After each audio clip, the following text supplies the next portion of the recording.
তাইফের ময়দানে ক্ষতবিক্ষত শরীর, রক্ত ঝরছে আল্লাহর নবীর গা থেকে। আহারে, আমি সেই জায়গাও দেখেছি, তাইফের সেই জায়গাটাও দেখেছি যেখানে রাসূলুল্লাহ বেহুশ হয়ে পড়েছিলেন, সব থেকে বেশি রক্ত পড়েছে।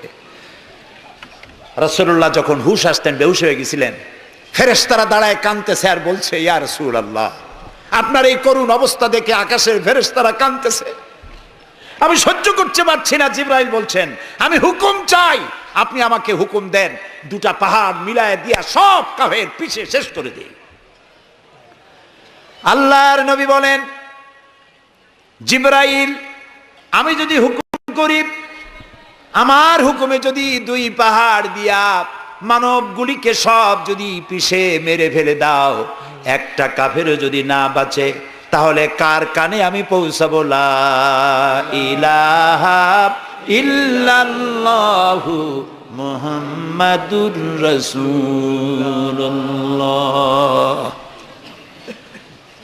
নবী করিম সাল্লাল্লাহু আলাইহি ওয়াসাল্লাম বসে আছেন, গা দিয়ে রক্ত ঝরছে। এই অবস্থা দেখে তায়েফের এক লোক দৌড়াইয়া তার বাগানে চলে গেল, আঙ্গুর বাগান, বুখারীর হাদিস। আঙ্গুর বাগান থেকে এক গ্লাস আঙ্গুরের রস নিয়ে এসে রাসূলের হাতে দিলেন। 3 দিনের না খাওয়া রাসূল, 3 দিন ক্ষুধার্ত, তৃষ্ণার্ত, ক্ষতবিক্ষত, জর্জরিত, নিষ্পেষিত, নির্যাতিত। এক গ্লাস শরবত হাতে পেয়ে বিসমিল্লাহ বলে শরবতটা পান করলেন। জিজ্ঞেস করলেন, তোমার নাম না আত্তাস? তিনি বললেন, হ্যাঁ, আমার নাম আত্তাস। তোমার বাড়ি হযরত ইউনূস আলাইহিস সালামের গ্রামে? তিনি বললেন, হ্যাঁ। তো আপনি কি করে জানলেন আমার নাম আত্তাস আর আমার বাড়ি ইউনূস আলাইহিস সালামের গ্রামে? নবী করিম সাল্লাল্লাহু আলাইহি ওয়াসাল্লাম বললেন, আত্তাস, ইউনূস আলাইহিস সালাম নবী আর আমিও নবী, এক নবীর খবর আরেক নবীর কাছে থাকে। এক গ্লাস শরবত পান করে দুহাত উঁচু করলেন, নবীর চোখ থেকে দরদর করে পানি পড়ছে। তিনি বলছেন, রব্বুল আলামিন, এই তায়েফবাসী ওরা বোঝে নাই যে আমি তোমার নবী, ওরা বুঝতে পারে নাই যে আমি তোমার রাসূল, ওরা না বুঝে আমাকে ক্ষতবিক্ষত করেছে। আল্লাহ, তুমি এর জন্য তায়েফবাসীদের উপরে গজব দিও না, তুমি শান্তি দাও, হেদায়েত দাও। দুনিয়ার সকল নবী কোন কোন ক্ষেত্রে অধৈর্য হয়েছেন, নবী করিম সাল্লাল্লাহু আলাইহি ওয়াসাল্লাম কখনো অধৈর্য হন নাই। প্রিয় ভাই সব, সুলাইমান আলাইহিস সালাম রাষ্ট্র পেয়েছেন, পিঁপড়ার ভাষা বোঝেন। কার ভাষা? পিঁপড়ার রাজা আছে না, চেনেন পিঁপড়ার রাজা? মাঝে মধ্যে পরিচয় করেন পিঁপড়ার রাজা কারা। মাথাটা মোটা, পিঁপড়ার রাজা আমরাও বলি। পিঁপড়ার রাজাকে হাতে নিয়েছেন, ডান হাতে। সূরা আন-নামলে আল্লাহ তাআলা বলছেন, পিঁপড়া কথা বলতেছে, পিঁপড়া বলছে তার দলবলকে, সুলাইমান আলাইহিস সালাম আসতেছে, তার সৈন্য সামন্ত নিয়ে, পায়ের তলায় পিষ্ট হয়ে মরে যাবি, সব গর্তে লুকা। তিনি পিঁপড়া হাতে নিয়ে কথা বলতেছিলেন পিঁপড়ার সাথে। সুলাইমান আলাইহিস সালাম কথা বলছেন পিঁপড়ার সাথে। এখন পিঁপড়ার ভাষা আমি বুঝি, এতে একটা অহংবোধ সৃষ্টি হতে পারে। পিঁপড়ারও ভাষা আমি বুঝি। নবুয়তের শান দেখুন, পিঁপড়ার ভাষা বুঝতেছেন, সেখানে তিনি বিনয়ী হয়ে গেলেন আল্লাহর সামনে। তিনি বললেন, রব্বি আউজি'নি আন আশকুরা নি'মাতাকাল্লাতী আন'আমতা আলাইয়া ওয়া আলা ওয়ালিদাইয়া। আয় আল্লাহ তাআলা, তুমি আমাকে ওই পরিমাণ শুকর আদায় করার তৌফিক দাও আমাকে, যে পরিমাণ নিয়ামত তুমি আমাকে দান করেছো। ওয়া আলা ওয়ালিদাইয়া, এবং আমার মা বাবার প্রতি যতটা নিয়ামত তুমি আমাকে দিয়েছো। ওয়ান আমালা সালিহান তারদাহু, আর আমাকে এমন আমল করার তৌফিক দাও যাতে তুমি খুশি হও।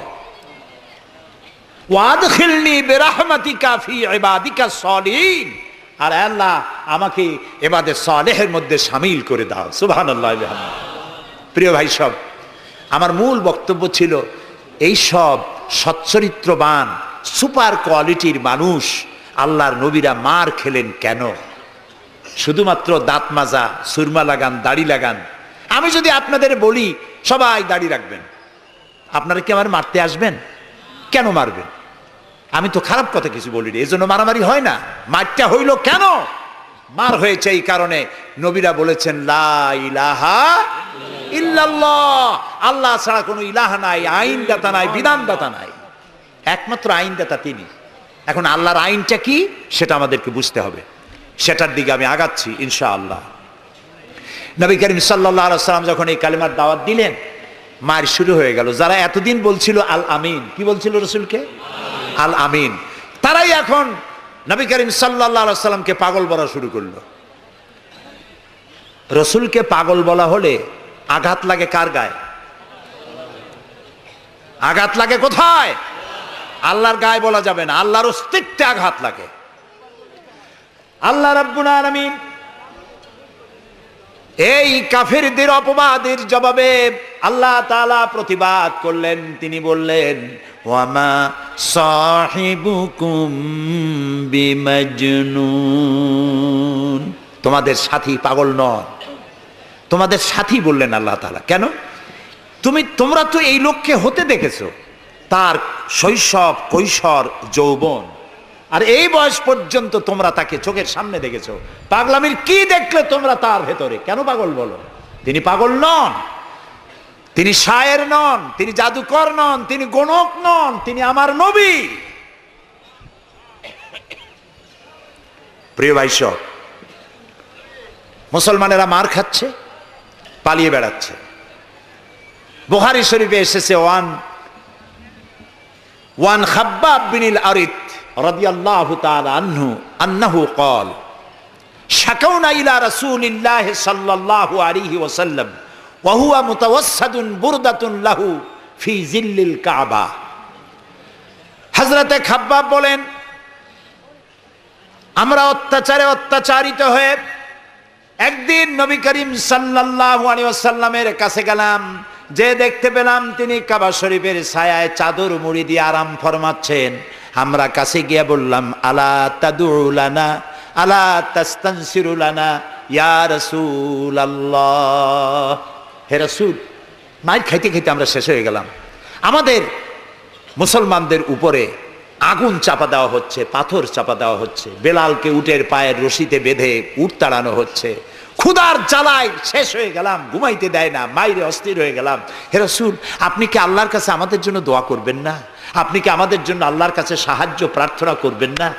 বুখারীর হাদিস।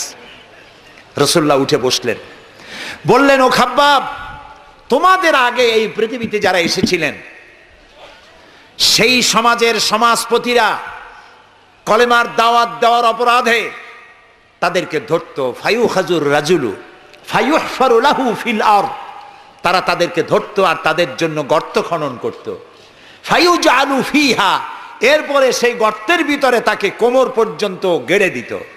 সুম্মা ইউতা বিল মানশার, এরপরে করাত আনা হতো। ফায়ুদাউ আলা রাসিহি, এরপরে করাত তার মাথার উপরে রাখা হতো। ফায়ুজআলু নিসফাইন, এরপরে করাত দিয়ে চিরে জীবন্ত মানুষকে দুই টুকরা করে ফেলে দেওয়া হতো। মা ইয়াসুদ্দুহু যালিকা আন দীনি, এত বড় অত্যাচারের পরেও সে যুগের একজন মুসলমানকেও আল্লাহর দ্বীনের পথ থেকে এক চুলও তারা সরাতে পারে নাই। রাসূলুল্লাহ বলছেন, ওয়াল্লাহি ওয়াল্লাহি, ও খাব্বাব, আমি আল্লাহর নামে কসম করছি। কে বলছেন? রাসূলুল্লাহ কসম করছেন, আমি আল্লাহর নামে শপথ করছি, লা ইউতাম্মান্নাল্লাহু হাদাল আমরা হাত্তা ইয়াসিরুর রাকিবু মিন সানা ইলা হাদারামাউত। সেদিন বেশি দূরে নয়, যেদিন ইয়েমেনের রাজধানী সানা থেকে সুন্দরী যুবতী নারীরা তাদের যৌবনের পসরা নিয়ে, সওদাগারেরা তাদের সম্পদ নিয়ে সানা থেকে রওনা করে সহস্র মাইল পাড়ি দিয়ে সৌদি আরবের হাজরামাউত পর্যন্ত পৌঁছে যাবে রাত এবং দিনে পায়ে হেঁটে। লা ইয়াখাফু ইল্লাল্লাহ, আল্লাহ ছাড়া কোনো ভয় তাদের অন্তঃকরণে থাকবে না। আবে জিবা আলা গানামি, তবে হ্যাঁ এটা ঠিক, লা ইয়াখাফু ইল্লাল্লাহ যদি বলা হয় আর কিছু না বলা হয়, তাহলে তো বোঝা যাবে যে বাঘ এবং সিংহরও ভয় থাকবে না। নবীর কথায় কোনো ফাঁক থাকে না, আল্লাহর কথায়ও ফাঁক থাকে না, নবীর কথায়ও ফাঁক থাকে না। একজন ইলেম কালাম কম যখন ওয়াজ করতে যাইতো, লক্ষ্য করতো যে সেখানে কোনো আলেম আছে নাকি। আলেম থাকলে অল্প কথা বলে শেষ করে দিত। তা আলেম আছে কিনা এটা পরীক্ষা করার জন্য বলছে যে, ভাইয়েরা, আমি আজকে একটা পাতা আর ওয়াজ করব, একটা পাতা, এবং তার ব্যাখ্যা এবং বিশ্লেষণ আমি আপনাদের সামনে আলোচনা করতে চাই। জনগণ বলেন, আমরাও শুনতেই চাই। বলুন পাতার ব্যাখ্যা কি? তিনি বলছেন এমন একটি পাতা, এটি যদি মাটিতে পড়ে বাঘ হয়ে যায়, আর যদি পানিতে পড়ে কুমির হয়ে যায়। একজন দাঁড়ায় বলল, হুজুর বুঝলাম এই পাতার ফজিলত এমন, মাটিতে পড়লে বাঘ হয়, পানিতে পড়লে কুমির হয়, কিন্তু পাতাটি যদি অর্ধেক মাটিতে অর্ধেক পানিতে পড়ে তাহলে কি হবে? উনি বুঝলেন যে এখানে তো আলেম আছে, কাজী আমার ওয়াজ এখানে শেষ করি। ও আখির দাওয়ানা আলহামদুলিল্লাহি রাব্বিল আলামিন।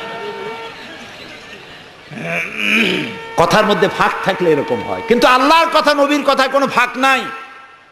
লা ইয়াখাফু ইল্লাল্লাহ, আল্লাহ ছাড়া কোনো ভয় থাকবে না। কিন্তু গরু ছাগল ভেড়া নিয়ে যাইতে গেলে যদি জঙ্গলের বাঘ আক্রমণ করে, সে ভয় কি থাকবে না? আল্লাহ রসুল ব্যাখ্যায় বলছেন লা ইয়াখাফু ইল্লাল্লাহ আবে যেও আলা গানামি, তবে তোমার ঘোড়া, তোমার সাথের ভেড়া ছাগল পশু যদি থাকে তো তার উপরে বাঘের আক্রমণ এ ভয় থাকতে পারে, কিন্তু সম্পদ হরণ, সতীত্ব হরণ, জীবন হরণের কোনো ভয় থাকবে না, এমন সমাজ কায়েম হবে। লা ইয়াখাফু ইল্লাল্লাহ ওয়ালাকিন্নাকুম তাস্তাজিলুন, তবে তোমরা খুব তাড়াহুড়ো করছো, একটু সহ্য করো, একটু ধৈর্য ধরো। নবী করিম সাল্লাল্লাহু আলাইহি সাল্লাম একটি সুন্দর সমাজ উপহার দিলেন। আমি ইতিহাস থেকে আপনাকে শোনাতে চাই। রাসূলুল্লাহ ইন্তেকাল করেছেন, ঐতিহাসিকরা লিখছেন মদিনার এক যুবতী নারী কি সমাজ কায়েম করে গেল শোনেন। রাসূলুল্লাহ ইন্তেকাল করেছেন, ঐতিহাসিকরা লিখছেন সেই সমাজের একটি যুবতী নারী মদিনা থেকে কোনো এক আত্মীয়র বাড়ি বেড়াতে রওনা করেছেন। যেতে যেতে আত্মীয়র বাড়ি পৌঁছবার আগেই সন্ধ্যা হয়ে গেল। মনে মনে ভাবলো, এখন যদি আমি কোনো পরপুরুষের সামনে পড়ি তাহলে তো আমার সতীত্ব যাবে, অলঙ্কারাদিও যাবে, সারা জীবনের লালিত সম্পদ নষ্ট হয়ে যাবে। খুব ভীত সন্ত্রস্ত পদে এগোচ্ছে, আর বাঘ দেখা হরিণীর মতো তার চোখ এদিক ওদিক তাকাচ্ছে আর হাঁটতেছে। হঠাৎ দেখে দূর থেকে তার দিকেই এগিয়ে আসছে এক যৌবন ভরা এক যুবক। যুবককে কাছে আসতে দেখে যুবতী নিজের লালিত সম্পদ, সতীত্ব আর অলঙ্কার আদি হারাবার ভয়ে মাটির উপরে বসে পড়েছে, তার রুহু গলার কাছে এসে গেছে। ঐতিহাসিকরা লিখছেন যুবকটি যুবতীর কাছে এসে দাঁড়িয়েছে। যুবতী মহিলার চোখের উপরে চোখ রেখে যুবক ছেলে বলছে, মা, আমাকে দিয়ে তোমার কোনো অনিষ্ট হবে না, তুমি কোথায় যাবে আমাকে বলো, আমি পাহারা দিয়ে তোমার গন্তব্যে পৌঁছে দেব। আমার পরিচয় শোনো, আমি মুসলমান। সুবহানাল্লাহ। রাসূলুল্লাহ এই মুসলমান বানিয়েছিলেন, এই সমাজ বানিয়েছিলেন।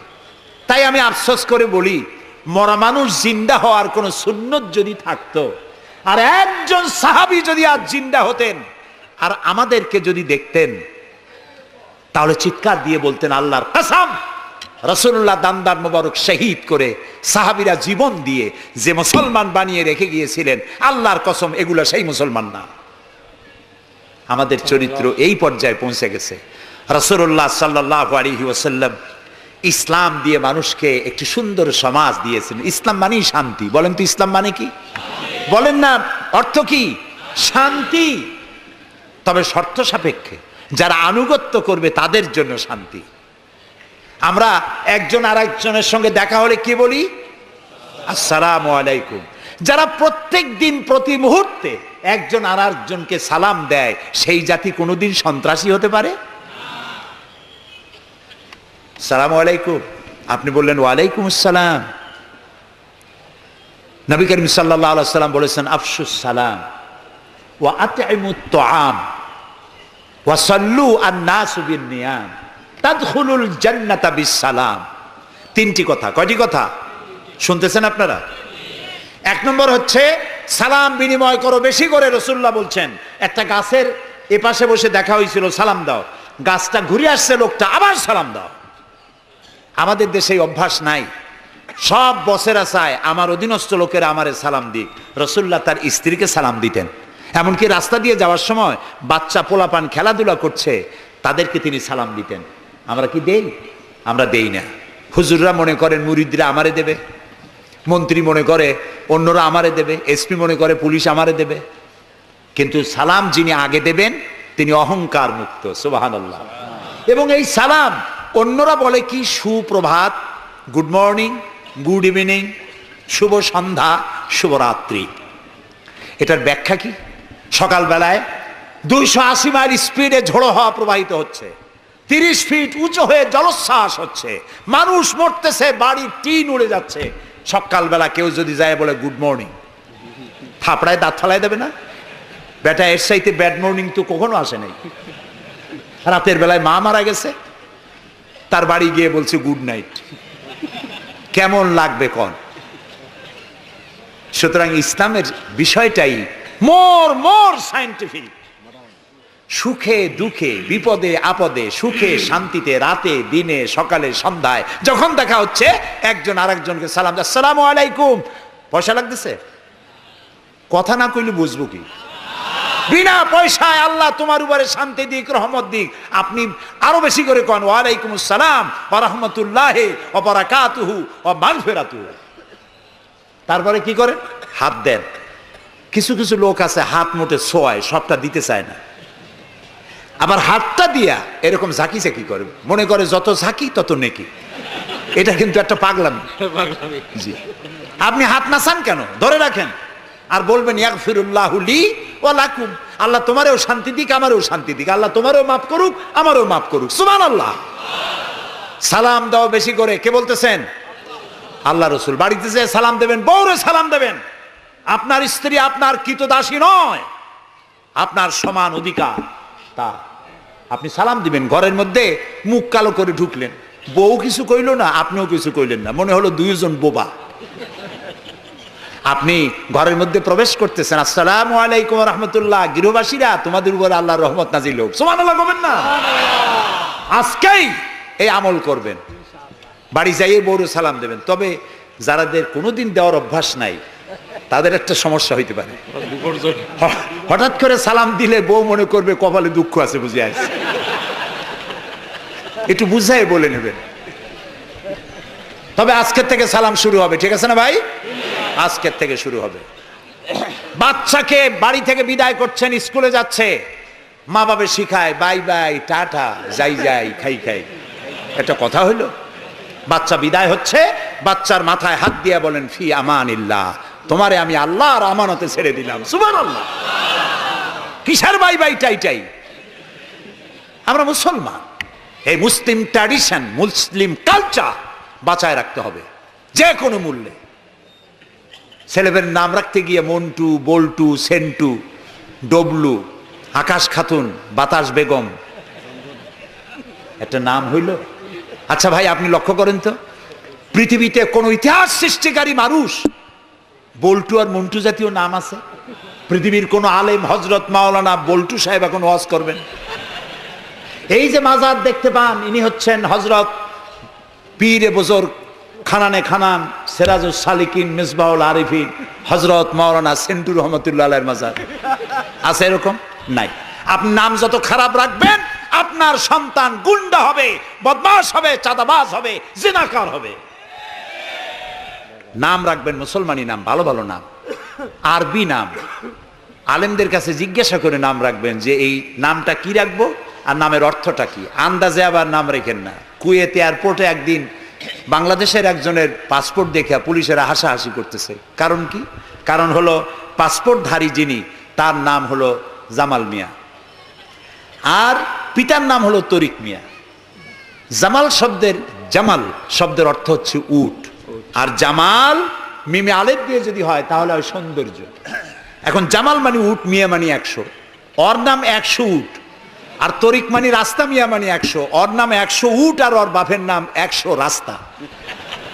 100 রাস্তার ছেলে 100 উট। তা খালি আরবি রাখলে তো হবে না, নামে আরবির অর্থ কি? জি, অর্থবোধক নাম রাখতে হবে। তাহলে আমি বলতেছিলাম রাসূলুল্লাহর হাদিস, প্রথমে দিবেন সালাম, আফশুস সালাম ওয়া আতইমুত তাআম, গরিব মিসকিনদেরকে দাওয়াত করে খাওয়াবেন, বন্ধু বান্ধবদের দাওয়াত দিয়ে খাওয়াবেন। খাওয়া খাওয়াইতে কিন্তু মহব্বত বাড়ে, চক্ষু লজ্জার সৃষ্টি হয়। খালি অপরের পয়সা দিয়ে রিকশায় চড়বেন, রিক্সায় দুইজন উঠলো, একজন নামে হেঁটে চলে গেল, একসাথে দুইজনে খাইলো, আর একজনে খেলাল করতে করতে বাইরে গেল, পয়সাও দিল। এই চালাকি এক সময় ধরা পড়ে যায়। এই জন্য মানুষকে বাড়িতে দাওয়াত দিয়ে খাওয়ানো, রাসূলুল্লাহ বলেন দাওয়াত দিয়ে খাওয়াও। তাহাদ্দু তাহাব্বু, হাদিয়া দাও, মোহব্বত বাড়বে। কারো অসুখ হয়েছে, তার বাড়িতে একটু আঙ্গুর নিয়ে যাও, একটু কমলা নিয়ে যাও। তোমার শত্রু যদি হয়, চক্ষু লজ্জার সৃষ্টি হয়ে যাবে। কান্নাহু ওয়ালিয়ুন হামিম, দেখা যাবে সেই চরম দুশমন ছিল, সে তোমার বন্ধু হয়ে গেছে। সুবহানাল্লাহ বলেন না। ওয়াসাল্লু আন-নাসু বিন-নিয়াম। আর 3 নম্বরে, মানুষ যখন ঘুমায় থাকে তখন তুমি নামাজ পড়িও। কোন সময় কোন তো? ও, তাও তো আপনারা জানেন, মধ্যরাতের পরে যখন মানুষেরা ঘুমায় থাকে তখন তুমি নামাজ পড়িও। এই রাত্রে কেন? কারণ মানুষের কাছে সব থেকে বড় ভালোবাসার সত্তাকে বলেন আল্লাহ, তারপরে আল্লাহ রাসূল। এখন যাকে ভালোবাসি তার সাথে তো প্রেম করতে হবে। প্রেম কি নোটিশ দেওয়া হয়? SMS করে আজকাল হয়। কিন্তু ভালোবাসা বিজ্ঞাপন দিয়ে হয় না, মাইকিং করে হয় না। ভালোবাসা হয় কিসে কন্ত? প্রেম কিসে হয়? লজ্জা করে বলতে, করছেন তো এক সময়। গভীরে, রাতে, অন্ধকারে, একাকিত্বে ভালোবাসা হয়। তো মানুষের সবচাইতে প্রিয় হচ্ছেন আল্লাহ তাআলা, প্রিয়তম। এর থেকে প্রিয় আর মুসলমানদের জন্য কেউ হইতে পারে না। দিনের কোলাহল পূর্ণ অবস্থার ভেতর দিয়ে তুমি তার সঙ্গে আবেগময় কণ্ঠে কথা বলতে পারবা না, এটা আল্লাহ তাআলা জানেন। তাই আল্লাহ তাআলা বলেছেন ওয়াজআলনা নাহারা মাশা, দিন বানাইছি রোজগার করার জন্য, কাজ করো, বসে থাকবা না।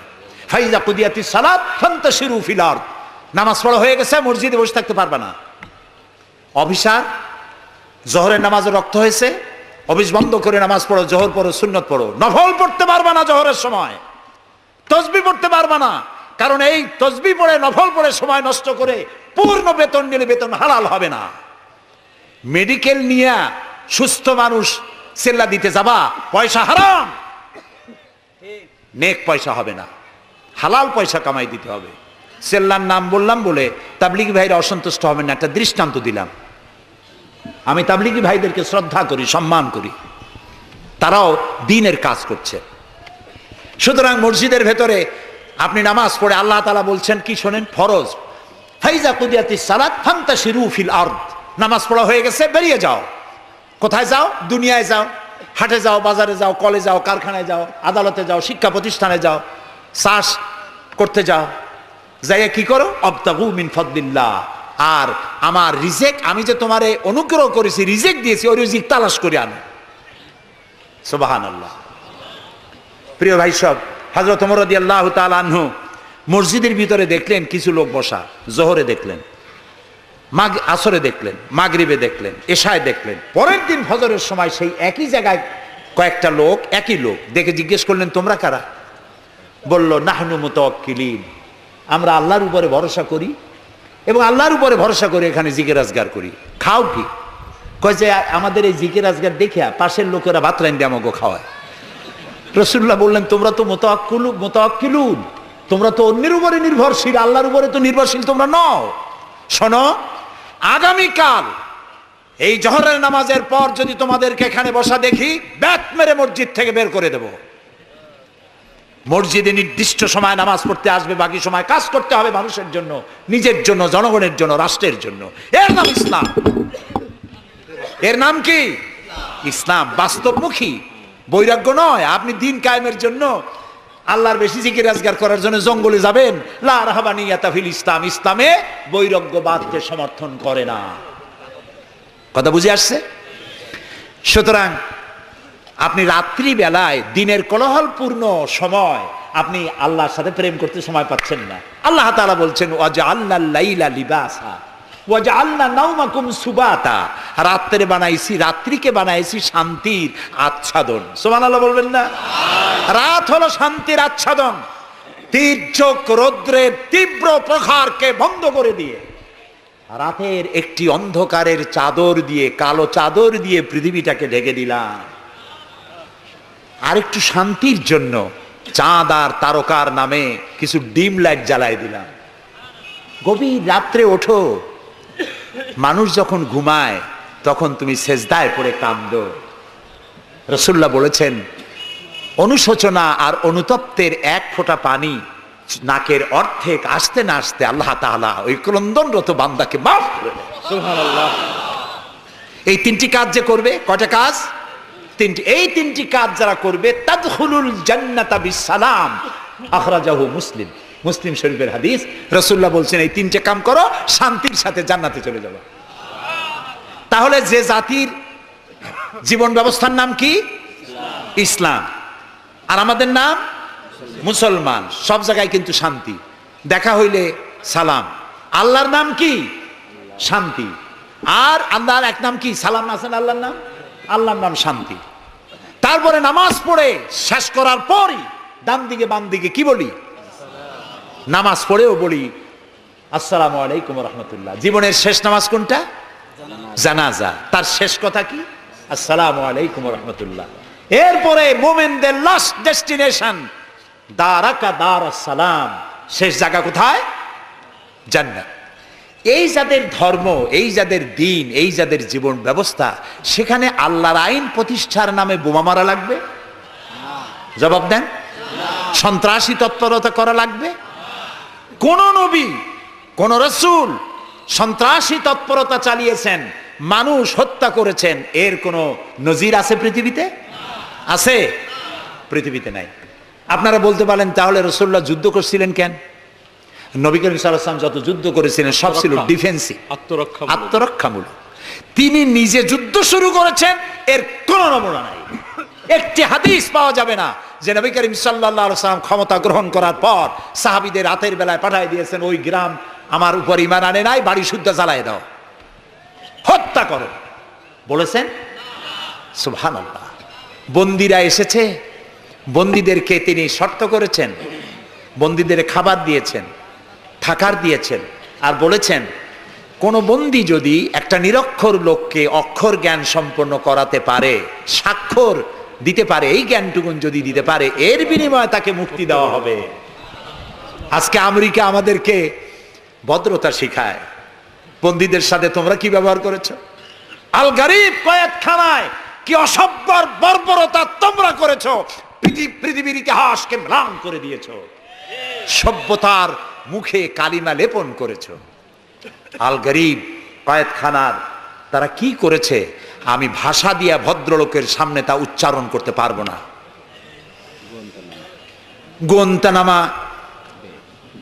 গোয়েন্তানামা বেতে, যেটা পৃথিবীর নরক বলা যায়, পৃথিবীর জাহান্নাম, মুসলমান কয়েদিদের সামনে কোরআন শরীফ খুলে কোরআনের উপরে পেশাব করেছে তারা।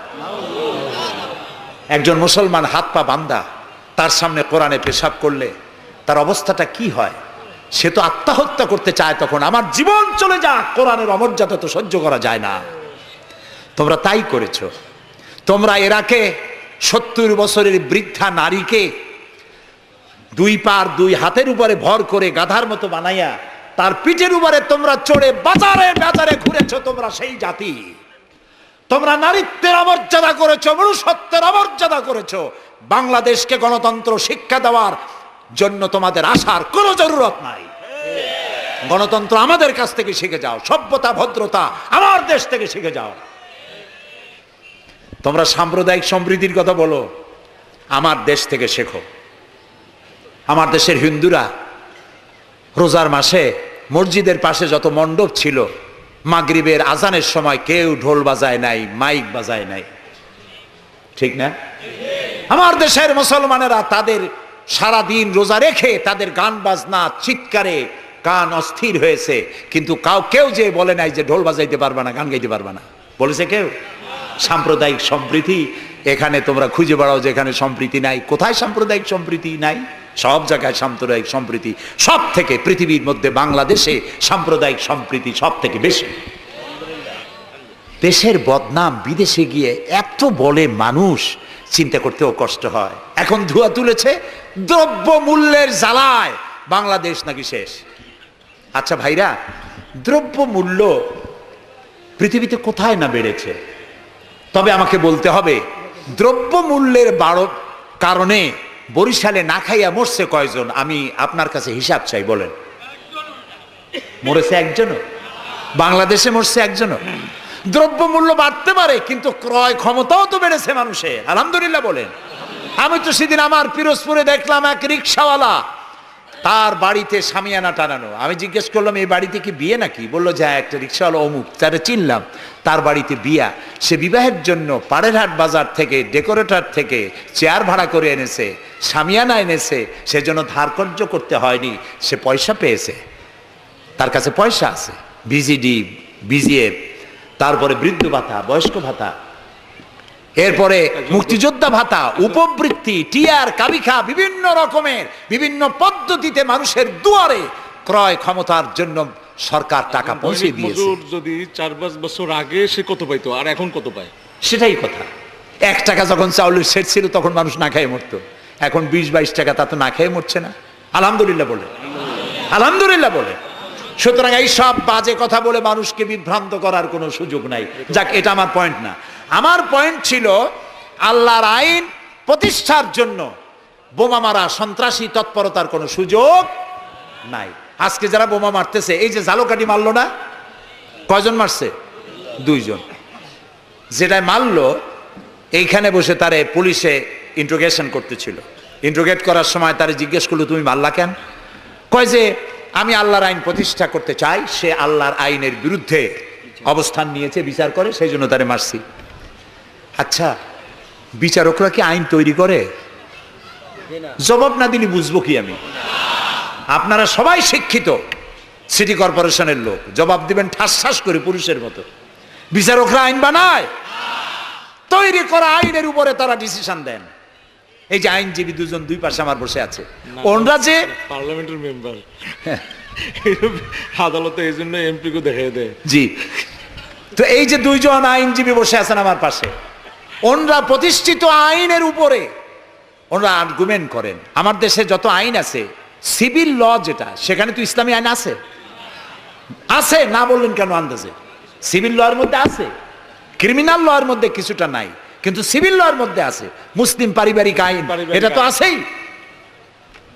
সুতরাং বিচারক মারা, আইনজীবী মারা। এরপর বললো, আচ্ছা তুমি যদি এখন মরো, কয় যে আমি তো শহীদ হয়ে যাবো। আরে উল্লুক, তুমি শহীদ হবা কেমনে? তুমি তো মানুষ খুন করে আসছো, তোর তো জাহান্নামে যাওয়া লাগবে।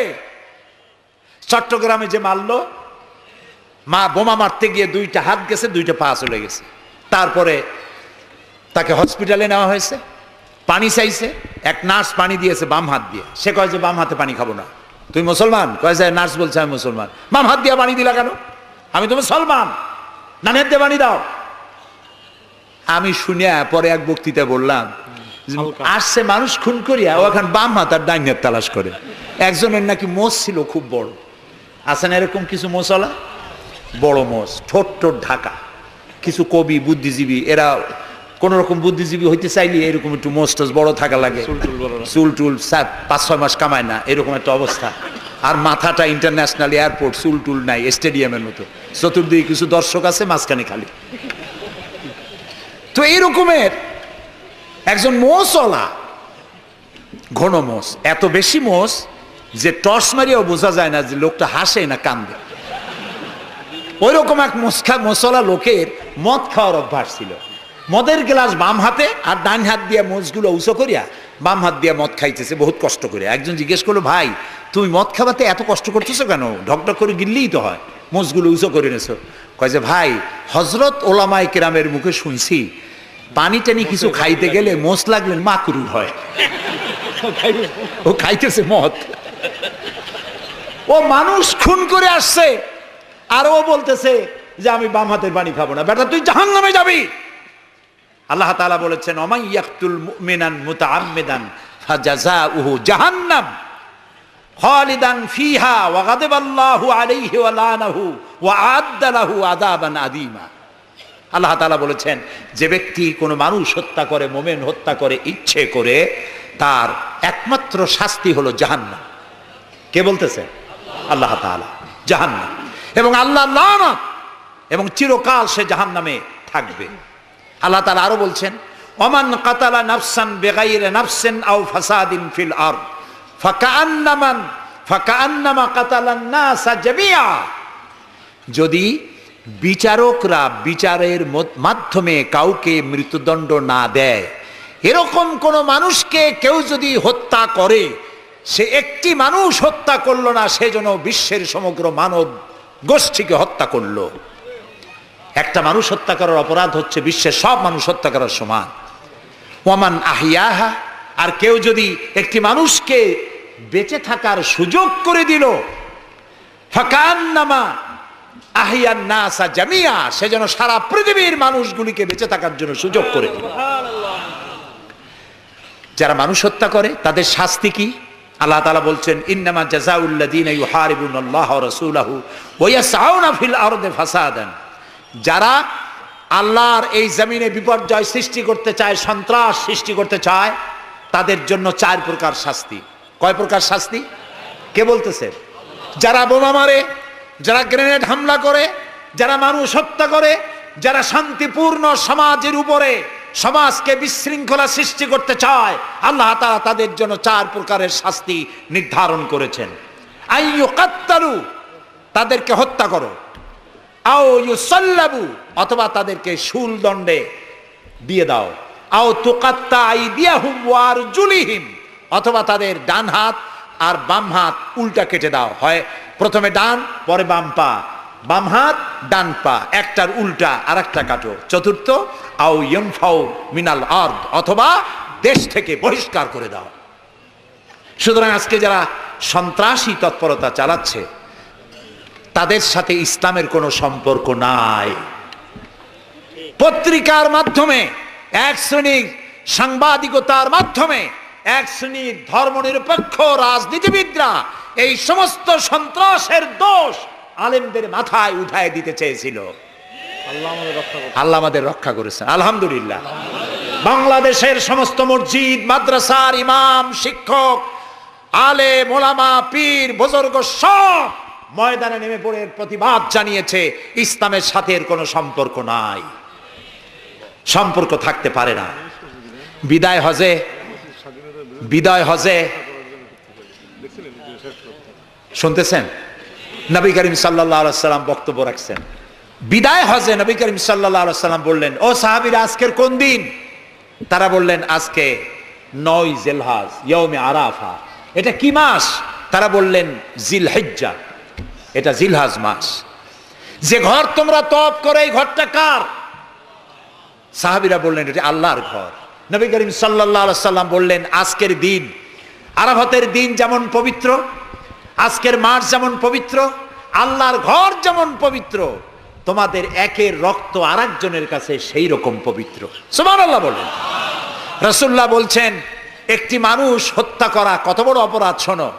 গোটা বিশ্ব ধ্বংস হয়ে যাওয়া আল্লাহর কাছে সহজ, একটা মানুষ হত্যা করা এর থেকে বেশি কঠিন আল্লাহর কাছে। এবং কিয়ামতের দিন আল্লাহ সর্বপ্রথম হত্যার বিচার করবেন। কাবিল আর হাবিলের বিচার দিয়া রক্তের বিচার শুরু হবে সর্বপ্রথম। সুতরাং হত্যা করা সন্ত্রাসবাদীদেরকে আপনারা ধরিয়ে দেবেন। জেএমবি নামে, জেহাদের নামে যারা কলঙ্ক সৃষ্টি করেছে ইসলামের, তাদের ব্যাপারে কোনো ছাড় দেওয়া যাবে না। সুইসাইড করা, এইভাবে আত্মঘাতী বোমা ছেড়ে দিয়ে যারা মৃত্যুবরণ করে, তাদের ব্যাপারে আল্লাহ তাআলা বলেছেন, ওয়ালা তাকতুলু আনফুসাকুম, তোমরা আত্মহত্যা করো না। আত্মহত্যা করা হারাম। আত্মহত্যা করা কি? আত্মহত্যাকারীদের জানাজা নাই, গোসল নাই, কাফন নাই, জানাজা নাই। আত্মহত্যা যারা করবে, কিয়ামতের দিন আল্লাহর জান্নাত হারাম, চিরকাল জাহান্নামে থাকতে হবে। অস্ত্র দিয়ে আত্মহত্যা করবে, সেই অস্ত্র দিয়ে নাকি বিচার হবে? জি, যে অস্ত্র দিয়ে আত্মহত্যা, আপনি তো হাদিসও জানেন। রাসূলুল্লাহ বলেছেন যেটা দিয়ে সে নিজেকে হত্যা করবে, ওই অস্ত্র দিয়ে তাকেও সে নিজেকে নিজে ওইটা দিয়ে আত্মহত্যা করতেই থাকবে কিয়ামতের দিন। বলেন নাউযুবিল্লাহ। প্রিয় ভাই সব, আমি ইসলাম আপনাদের সামনে বুঝাচ্ছিলাম। মারামারি কাটাকাটির মধ্য দিয়ে ইসলাম আসে নাই। ইসলাম এসেছে ভালোবাসা, আন্তরিকতা, প্রেম, উদারতা, ঔদার্য, মহব্বত আর রাসূলের অনুপম চরিত্র মাধুর্যের মধ্য দিয়ে ইসলাম প্রতিষ্ঠিত হয়েছে। এর থেকে শান্তির ধর্ম, এর থেকে ভালো জীবন ব্যবস্থা, এর থেকে সায়েন্টিফিক জীবন ব্যবস্থা পৃথিবীতে আর নাই। এই ইসলাম এর মধ্যে আল্লাহ আমাদেরকে পয়দা করেছেন, বলি আলহামদুলিল্লাহ। আজ আর বলবো না, বাকি কথা বলবো আগামীকাল ইনশাআল্লাহ।